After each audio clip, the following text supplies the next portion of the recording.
হয়েছি।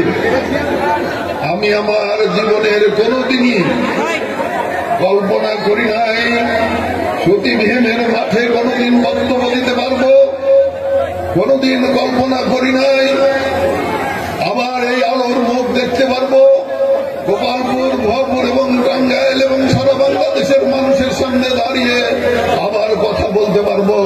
এই কথা কোনোদিন কল্পনা করি নাই। প্রিয় বন্ধুরা আমার, প্রতিদিন মৃত্যুর কথা চিন্তা করেছি।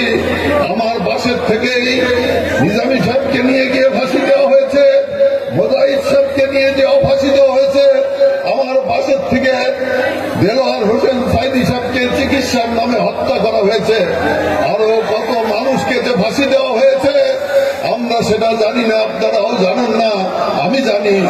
আমার যে কি মনের মধ্যে কি অবস্থা সৃষ্টি হয়েছে সেটা আপনারা বুঝতে পারবেন না, আমি বুঝতে পারি।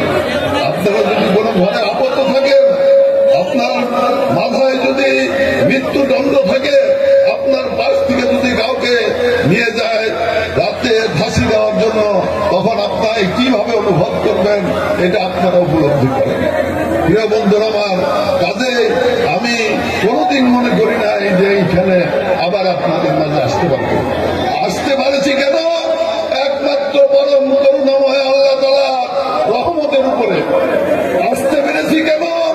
আপনারা বা এই গোপালপুর ভোপুরের মানুষ, গোপালপুর ভোপুরের মা এবং বোনেরা রাতে তাহাজ্জুদের নামাজ পড়ে আমার জন্য কান্না করেছেন। অনেক মা রোজা রেখেছেন, অনেক বৃদ্ধ রোজা রেখেছেন, অনেক বৃদ্ধ রাত্রে হাউমা মাউ করে কেঁদেছেন। আপনাদের কথা ওই আকাশের পরম করুণাময় আল্লাহ তাআলা শুনেছেন। তার কারণে আপনাদের এই আবেদনের কারণে পরম করুণাময় আল্লাহ তাআলা আমাকে মুক্ত করেছেন। আমি প্রথমেই পরম করুণাময় আল্লাহ তাআলার কাছে কৃতজ্ঞতা প্রকাশ করি, আল্লাহ তাআলার কাছে বারবার হাজারবার কৃতজ্ঞতা প্রকাশ করি। আপনাদেরকে অভিনন্দন জানাই।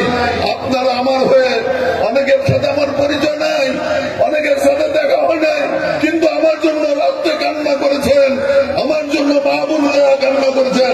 তাদেরকেও আমি আমার ব্যক্তিগত পক্ষ থেকে, আমি আমার পরিবারের পক্ষ থেকে আন্তরিকভাবে অভিনন্দন জানাই এবং কৃতজ্ঞতা প্রকাশ করি।